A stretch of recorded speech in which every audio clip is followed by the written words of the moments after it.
Buenas noches, mi nombre es Aníbal Pérez Niño, soy el autor de esta presentación, soy estudiante de la Universidad Nacional Experimental Rafael María Baral, estoy en el doctorado en educación, el presente trabajo es para la doctora Lilian del pensamiento educativo latinoamericano.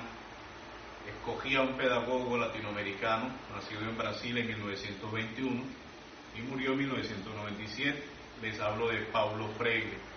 Muy importante para el desarrollo pedagógico de su país, para la revolución en las estrategias pedagógicas de alfabetización, y también dio los lineamientos para el desarrollo de nuevas pedagogías en cada uno de los países de América Latina. Escuchemos.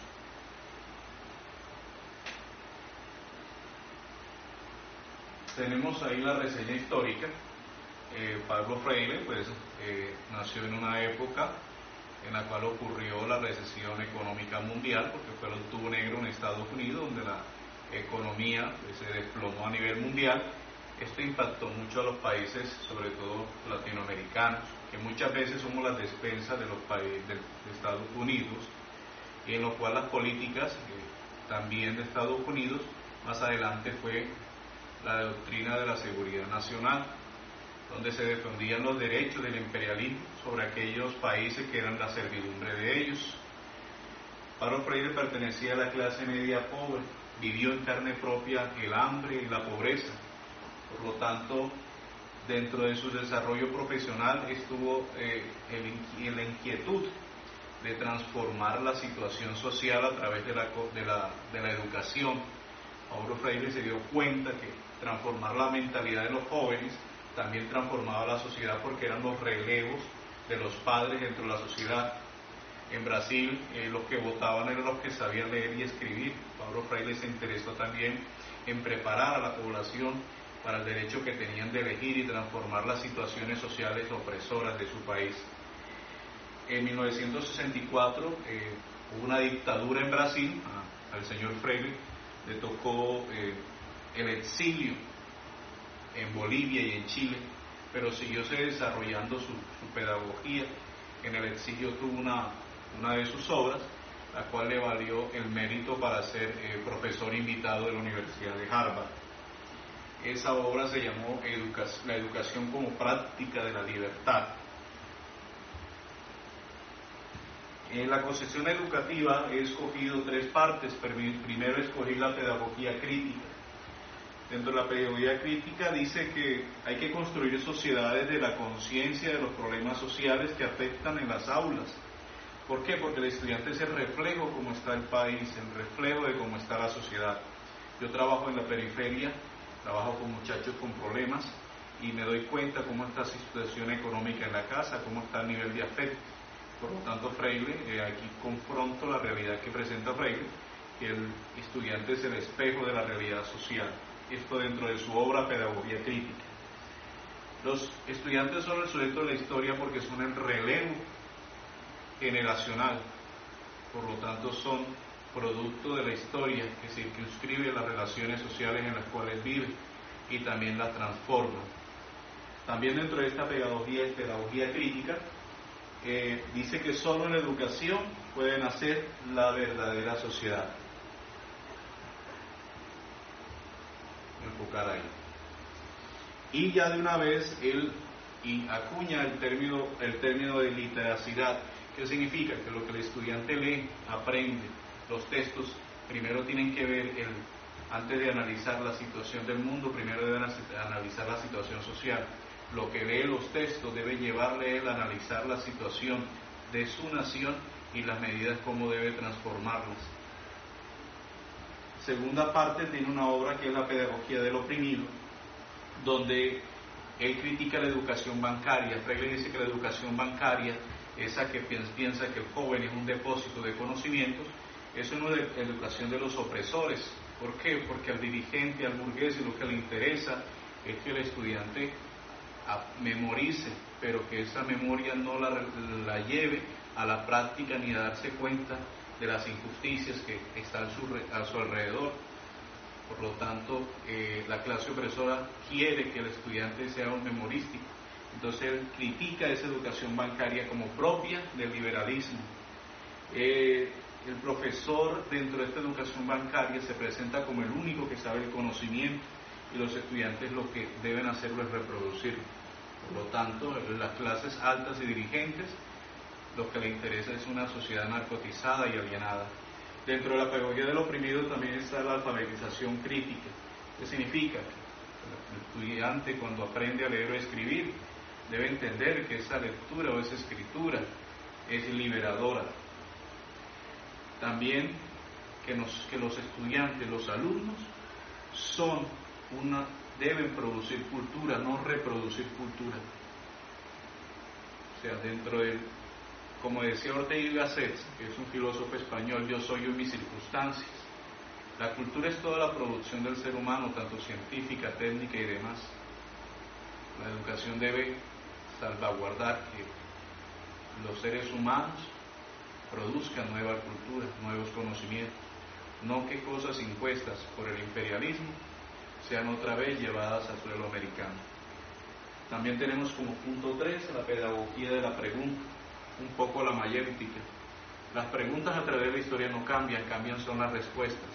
El hombre inserto en la cotidianidad, en su propia historia, debe responder las nuevas preguntas. Dentro del trabajo del docente y del estudiante no es un monólogo, entendido, donde el profesor dice, habla y el alumno escucha, no, es un diálogo de conocimientos, preguntas motivadoras, donde el estudiante aprende, pero aprende también el docente, la realidad social, donde el producente a través de preguntas conoce la situación, el conocimiento previo de sus alumnos y lo puede transformar. Es algo educativo. Hay una contextualización, una producción propia. Resalto mucho que actualmente se hable también de la autonomía de la escuela. Todos los proyectos deben ir de acuerdo a la realidad estudiantil, no a las realidades copiadas de un escritorio, de alguien que escribió, sino de la realidad y la experiencia propia de un colegio que está en determinada localidad y en determinada nación con ciertos problemas.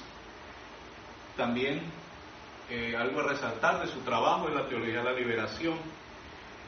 La religión también debe ayudar a liberar el cristianismo. Conoceréis la verdad y la verdad os hará libres. El mensaje cristiano también debe ser emancipador, liberante, que podamos ver las situaciones de opresión y que necesitamos mejorar y mejorar un ascenso social, sobre todo de pobres a clase media o a clase alta, donde se faculte los ascensos sociales. El maestro y el aprendiz son sujetos políticos en acción, todos somos políticos, todos tomamos las decisiones de quién nos dirige, quién quiera las políticas económicas y las políticas educativas. Por lo tanto, tanto maestro como alumno son pensantes de una sociedad. Los aportes para la transformación educativa latinoamericana, ¿qué aportes tuvo? Una, que la educación es liberadora. 2, alfabetización crítica y emancipadora. 3, literacidad, el impacto en el sujeto y en el contexto. 4, somos seres sociales activos. 5, somos hacedores de la historia y somos producto también de la historia.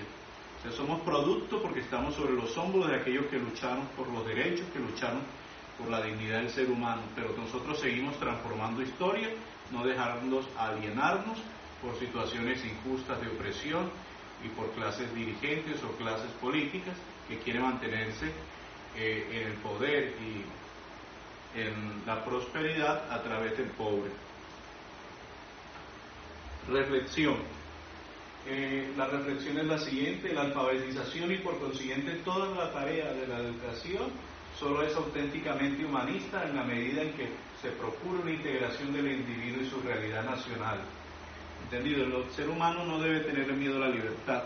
Dentro de su libertad debe ver la realidad que lo circunscribe y debe transformarla y crear una situación de vida más placentera. No vivir de otro mundo, sino vivir el aquí y el ahora y transformarla. Otra, la educación es un proceso político también. Otra, de la reflexión, crear conciencia y no conformarse con posibilidades en el mundo para transformar. Posibilidades que nos crean los demás, sino que dentro del mundo las posibilidades sean nuestras para transformarlo. El hombre fue creado para comunicarse con los otros hombres. La educación debe ser dialogal, no monologal.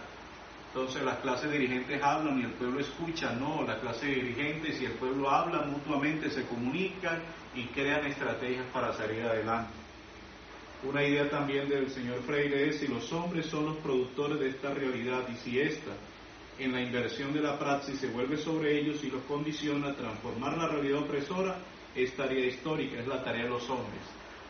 Todo es creación del ser humano, como decía Protágoras, el hombre es la medida de todas las cosas, de las que son y de las que no son. Si nosotros creamos el Estado, si nosotros creamos las leyes, pero vemos que ellas después nos oprimen, estamos en la tarea de transformarlas, de cambiarlas, como decía Jesucristo. El hombre no se hizo para el sábado se hizo para el hombre. Todo aquello que ha creado el hombre, si alguna vez llega a oprimirlo, hay que transformarlo. Y por último me quedo con una gran idea del señor Paulo Freire. Dice: decirse comprometido con la liberación y no ser capaz de comulgar con el pueblo a quien continúa considerando absolutamente ignorante es un doloroso equívoco. La clase dirigente debe trabajar con el pueblo y el pueblo con la clase dirigente. No somos ignorantes, tenemos derechos y deberes para construirnos como nación. Eso a través